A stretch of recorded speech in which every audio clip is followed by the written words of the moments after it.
நண்பர்களே, தோழர்களே, நான் உங்களுக்கு ஒரு கதையை சொல்கிறேன்.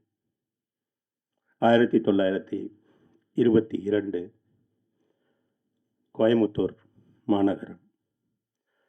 பஞ்சாலைகளினுடைய இயக்கத்திலே உச்சத்தில் இருந்த காலம் அது. தென்னிந்தியாவின் மான்செஸ்டர் என்று கோயமுத்தூர் அழைக்கப்பட்டது. அங்கே ஏராளமான பஞ்சாலைகள் இயங்கிக் கொண்டிருந்தன. அவற்றில் ஒன்று ரங்கவிலாஸ் நூற்பு ஆலை. அந்த ஆலையில் ஆயிரக்கணக்கான தொழிலாளிகள் வேலை செய்து கொண்டிருந்தார்கள். இப்போது இருந்தது போல தொழிற்சங்கங்கள், தொழிலாளர் நல சட்டங்கள் எல்லாம் அப்போது இல்லை. 15 மணி நேர வேலை, ஒரு மாதத்திற்கு 15 ரூபாய் சம்பளம். 15 மணி நேரம் என்பது இன்னும் கூடுதலாக ஆகலாம். அதற்காக எந்த ஊக்க ஊதியமும் வழங்கப்படாது. ஏதாவது ஒரு தொழிலாளி நிர்வாகத்திற்கு எதிராக பேசினாலோ, நடந்து கொண்டாலோ, சிந்தித்தாலோ, பஞ்சாலை பாதுகாப்பு இயக்கம் என்கிற ஒரு அமைப்பைச் சேர்ந்த ரவுடிகள் அந்த தொழிலாளர்களை சரியான முறையில் தண்டிப்பார்கள். இப்படி அடக்குமுறை உச்சத்தில் இருந்த அந்த நேரத்திலே மெதுவாக தொழிற்சங்க உரிமைகளுக்கான, தொழிலாளர்களின் உரிமைகளுக்கான குரல்கள் ஒலிக்க ஆரம்பிக்கின்றன. அவற்றில் மிக முக்கியமான ஒரு குரல் ராஜி என்கிற ஒரு பெண் தொழிலாளியினுடைய குரல். அவர்கள் ரங்கவிலாஸ் ஆலைகள் மட்டுமல்ல, மற்ற ஆலைகளில் இருக்கிற தொழிலாளர்களை எல்லாம் ஒன்றிருக்கிற வேலைகளை செய்து கொண்டிருந்தார்கள். அதில் ராஜியின் பங்கு பெரும் பங்காக இருந்தது.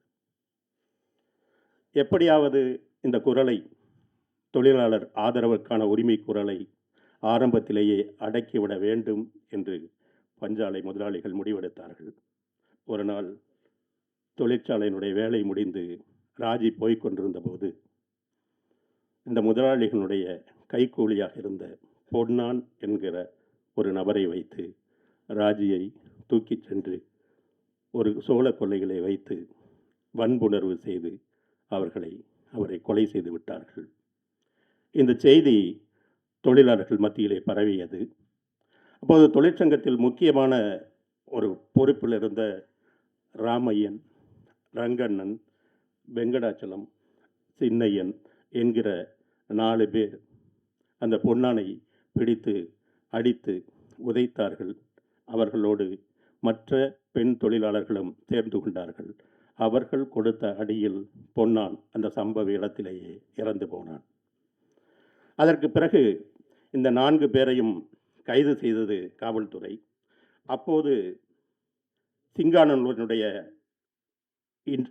காவல்துறை ஆய்வாளராக இருந்த சாந்தப்பிள்ளை என்பவரை கொண்டு இவர்கள் மீது வெளிவர முடியாத அத்தனை பிரிவுகளிலும் வழக்குகள் தொடுக்கப்பட்டன.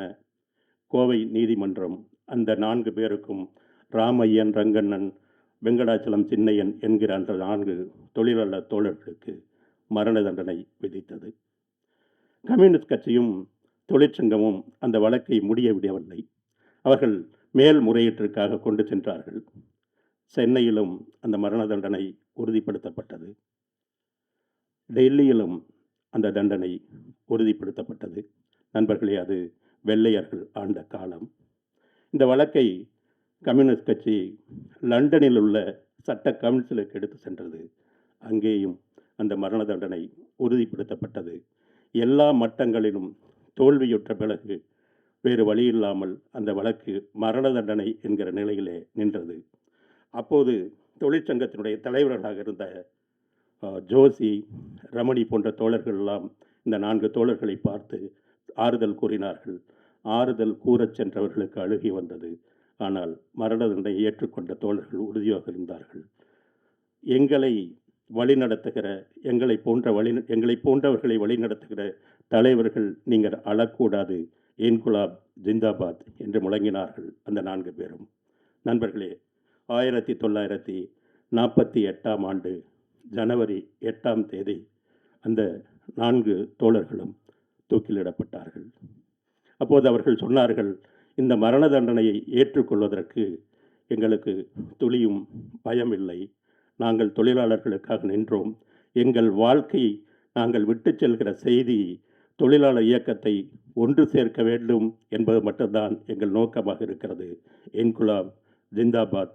எங்களுக்கு இந்த நாட்டினுடைய இந்த மரண தண்டனை அமுல்படுத்தக்கூடியவரிடம் ஒரே ஒரு கோரிக்கை மட்டும் இருக்கிறது. தோழர்களே, நாங்கள் இந்த போராட்டத்தில் ஒன்று சேர்ந்தோம். தொழிலாளர்களுடைய நலனுக்காக ஒன்று சேர்ந்தோம். அவர்களுடைய நல்ல வாழ்க்கைக்காக ஒன்று சேர்ந்தோம். ஒன்று சேர்ந்து போராடிய நாங்கள் ஒரே நேரத்தில் தூக்கிலிடப்பட்டோம். தோழர்களே, எங்களை தனித்தனியாக புதைத்து விடாதீர்கள், ஒரே குழியில் புதையுங்கள். இதுதான் இந்த நாட்டிற்கும் இந்த தோழர்களுக்கும் நாங்கள் விடுக்கிற வேண்டுகோள் என்று சொன்னார்கள். தோழர்களே, அந்த 4 பேரும் ராமையன், ரங்கையன், சின்னையன், வெங்கடாச்சலம் என்கிற 4 தோழர்களும் ஒரே குழியில் புதைக்கப்பட்டார்கள். இன்றைக்கும் கோவையினுடைய சின்னியம்பாளையம் என்கிற இடத்தில் அங்கு 4 பேர்களுடைய கல்லறை இருக்கிறது, தொழிலாளர் வர்க்கத்தினுடைய சாட்சியமாக. இன்றைக்கும் எந்த கம்யூனிஸ்ட் பேரியக்கத்தினுடைய எந்த மாநாடும் சின்னியம்பாளையம் தோழர்களுக்கு அஞ்சலி செலுத்தாமல் நடப்பதே இல்லை, தொடங்குவதே இல்லை. இந்த கதையை நான் இங்கு ஏன் சொல்கிறேன் என்றால், இந்த படத்திற்கும் இந்த கதைக்கும் ஒரு தொடர்பு இருக்கிறது. இந்த கதை மரண தண்டனை தேவையா என்கிற கேள்வியை எழுப்புகிறது. ஒரு கொலையை செய்திருந்தாலும் கூட திருப்பி அதே செயலை ஒரு அரசாங்கம் சட்டத்தின் மூலம் செய்வது நியாயமா என்கிற கேள்வியை தயாள் பத்மநாபன் எழுப்பியிருக்கிறார். தயாளினுடைய படங்கள் எல்லா படங்களுமே ஒரு காவிய சாயலோடு ஒரு அழுத்தமான கதையை முன்வைப்பவை. தயாள் பத்மநாபனை உங்களுக்கு தெரிந்திருக்கும். கொன்றால் பாவம், மாருதி நகர் காவல் நிலையம் போன்ற படங்களினுடைய இயக்குனர். அவர் கன்னடத்தில் 19 படங்களுக்கு மேலாக, மொத்தம் 22 படங்களுக்கு மேலாக செய்திருக்கிறார். கன்னடத்தில் இன்றைக்கும் கொண்டாடப்படுகிற ஒரு ஒரு ஒரு நாயக இயக்குனர் என்று அவரை சொல்லலாம். பொழுதுபோக்கு படங்களுக்கும் கலை படங்களுக்கும் நடுவில் ஒரு மையச் சரடை பிடித்து தன்னுடைய பாணியாக வைத்திருக்கிற தயாளை பற்றி நாம் பெருமைப்பட வேண்டிய செய்தி. தயாள் நம் தமிழர், விழுப்புரத்தைச் சேர்ந்தவர். விழுப்புரத்தில் பிறந்து இன்றைக்கு அவருடைய ஒவ்வொரு வார்த்தைக்கும் அங்கே மரியாதை இருக்கிறது. நாம் நினைப்பது போல கர்நாடகம் தமிழர்களுக்கு எதிரியாக திரைத்துறையில் இல்லை என்பதை அவர் பல நேரங்களில் சொல்லியிருக்கிறார். திரைத்துறை சார்ந்த பல தொழிற்சங்கங்கள் அவருடைய வழிகாட்டுதலுக்காக நிற்கின்றன. பெரிய பெரிய நட்சத்திரங்கள் அவருடைய சொல்லை கேட்கிறார்கள். அப்படிப்பட்ட ஒரு பெருமையை தேடி தந்திருக்கிற தயாள் இயக்குகிற 3வது தமிழ் படம் லட்சுமிகாந்தன் கொலை வழக்கு. தயாள் எனக்கு எப்படி தெரியும்னா, கொன்றால் பாவம் படத்தில் நடிக்கிறதுக்காக கூப்பிட்டாங்க. நான் அதற்கு போயிருந்தேன். 2 நாள் நடித்தேன். ஒரு நாள் டப்பிங் பேசினேன். அவ்வளோதான் எனக்கு தெரியும்.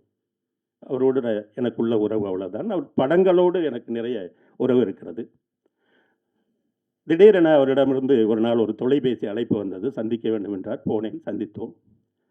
இந்த படத்தினுடைய கதையை சொல்லி எப்படி இருக்கிறது என்று கேட்டார். அந்த கதையினுடைய ஆன்மா எனக்கு பிடித்திருந்தது. அந்த கதை எழுப்புகிற கேள்வி எனக்கு பிடித்திருந்தது. அந்த படம் சட்டத்தின் முன் வைக்கிற ஒரு சவால் எனக்கு பிடித்திருந்தது. எனக்கு கதை பிடித்திருக்கிறது என்று சொன்னேன். இதை நீங்கள் தான் திரைக்கதை உரையாடல் எழுத வேண்டும், நாம் இருவரும் எழுத வேண்டும் சொன்னார். எனக்கு தனியாக இல்லை, இந்த கதை உங்கள் கதை. இதை பற்றி ஒவ்வொரு வரியும் உங்களுக்கு தெரிந்திருக்கும். வேண்டுமானால் உங்களுக்கு நான் திரைக்கதையிலும் உரையாடலிலும் உதவி செய்கிறேன் என்று சொன்னேன். இப்படியாக நான் இந்த எழுத்தாளர்களில் ஒருவனாக ஆன பிறகு இதில் ஒரு நடிகனாக நடித்திருக்கிறேன். அது என்னன்னு சொல்லக்கூடாதுன்னு சொல்லியிருக்கிறது. இந்த சந்திப்பின் மூலமாக நாம் சொல்வது, கர்நாடகத்தை வெற்றி கொண்டிருக்கிற எங்கள் தமிழ் தயாளனுடைய 3வது படத்தை தமிழ்நாடு வரவேற்கிறது, ஆவலோடு காத்திருக்கிறது என்கிற செய்தியோடு விடைபெறுகிறேன். நன்றி, வணக்கம்.